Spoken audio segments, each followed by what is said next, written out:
നമസ്കാരം.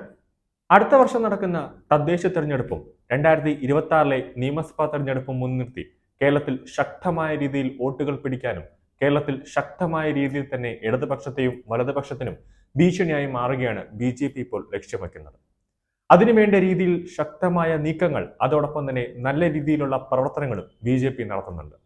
താഴെത്തട്ട് മുതൽ ഇപ്പോൾ തന്നെ ബി ജോലികളെല്ലാം ആരംഭിച്ചിട്ടുണ്ട്. അതൊരു വ്യക്തമായ ഒരു കാര്യം തന്നെയാണ്. പാലക്കാട് ചേലക്കര നിയമസഭാ ഉപതെരഞ്ഞെടുപ്പുകളെ ഒരു ട്രെയിലറായി തന്നെ കണ്ട് പ്രവർത്തനങ്ങൾ കൂടുതൽ മെച്ചപ്പെടുത്താനാണ് ബി ഇപ്പോഴത്തെ തീരുമാനം. കഴിഞ്ഞ നിയമസഭാ തെരഞ്ഞെടുപ്പിൽ ബി രണ്ടാമതെത്തിയ പാലക്കാട് നിയമസഭാ മണ്ഡലത്തിൽ അട്ടിമറി വിജയമാണ് ബി ലക്ഷ്യമിടുന്നത്. ഇതിനായുള്ള പ്രവർത്തനവും അവർ ഇതിനകം തന്നെ ആരംഭിച്ചു കഴിഞ്ഞിട്ടുണ്ട്.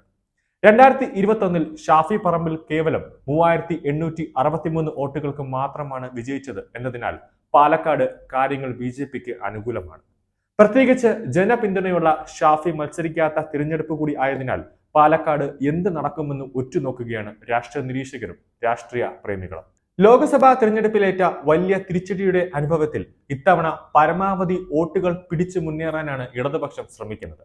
കോൺഗ്രസിനാണ് ഇപ്പോൾ ശരിക്കും തിരിച്ചടിയാകാൻ പോകുന്നത്. CPM പോരാട്ടമായി പാലക്കാടിനെ മാറ്റാനാണ് ഇടതുപക്ഷം ശ്രമിക്കുന്നത്. CPMന്റെ സിറ്റിംഗ് സീറ്റായ ചേലക്കരയും പാലക്കാടും ബി പിടിച്ചാൽ ഒരു കാര്യം ഉറപ്പാണ്, കേരളത്തിൽ CPMന് അടി പതറുന്നു, CPM തകർന്നു എന്നത്.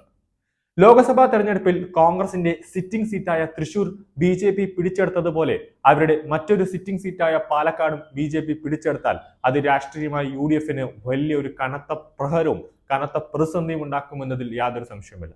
ലോക്സഭാ തെരഞ്ഞെടുപ്പിൽ UDFന് അനുകൂലമായ വോട്ട് ചെയ്ത മത ന്യൂനപക്ഷങ്ങൾ ഉൾപ്പെടെ UDFനോട് അകലാനും അവർ ബിജെപിയോടൊപ്പം ചേരാനും സാധ്യത കൂടുതലാണ്. ഇത്തരമൊരു രാഷ്ട്രീയ സാഹചര്യം എന്തായാലും കോൺഗ്രസ് നേതാക്കളും മുസ്ലിം ലീഗ് നേതാക്കളും ആഗ്രഹിക്കുന്നില്ല എന്നത് വ്യക്തമാണ്. അതുകൊണ്ട് തന്നെ ഏറ്റവും മികച്ച സ്ഥാനാർത്ഥിയെ രംഗത്തിറക്കി ഷാഫി പറമ്പലിന് പ്രചാരണ ചുമതല നൽകാനാണ് UDF ശ്രമിക്കുന്നത്. അങ്ങനെ വന്നാൽ UDF പാലക്കാട് തോൽവി സംബന്ധിച്ചാൽ എല്ലാ കുറ്റങ്ങളും ഷാഫി പറമ്പലിന്റെ തലയിൽ കെട്ടിവെക്കാനും UDF ശ്രമിക്കുന്നുണ്ട്. CPMും ബിജെപിയും പാലക്കാട് മികച്ച സ്ഥാനാർത്ഥികളെ തന്നെയാകും രംഗത്തിറക്കുക എന്നതിൽ യാതൊരു സംശയമില്ല.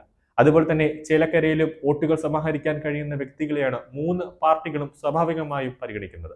ബിജെപിയിൽ നിന്ന് ശോഭാ സുരേന്ദ്രനും പാലക്കാട് മത്സരിക്കുമെന്ന് തന്നെയാണ് ബിജെപി നേതാക്കൾ പറയുന്നത്.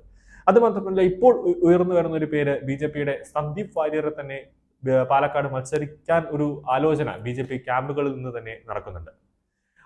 ഏത് രീതിയിൽ കൂടെയും ബിജെപി കേരളത്തിൽ ഒരു നിയമസഭയിൽ ഒരു അക്കൗണ്ട് തുറക്കുക എന്നതാണ് ബിജെപിയുടെ ലക്ഷ്യം. തൃശൂർ ലോക്സഭാ സീറ്റ് പിടിച്ചെടുക്കാനും 11 നിയമസഭാ മണ്ഡലങ്ങളിൽ ഒന്നാമത് എത്താനും 9 നിയമസഭാ മണ്ഡലങ്ങളിൽ രണ്ടാം സ്ഥാനത്തെത്താനും ബിജെപിക്ക് വഴിയൊരുക്കിയതിൽ സോഷ്യൽ മീഡിയ മികച്ച ഒരു പങ്ക് വഹിച്ചു എന്നത് എടുത്തു പറയേണ്ട ഒരു കാര്യമാണ്.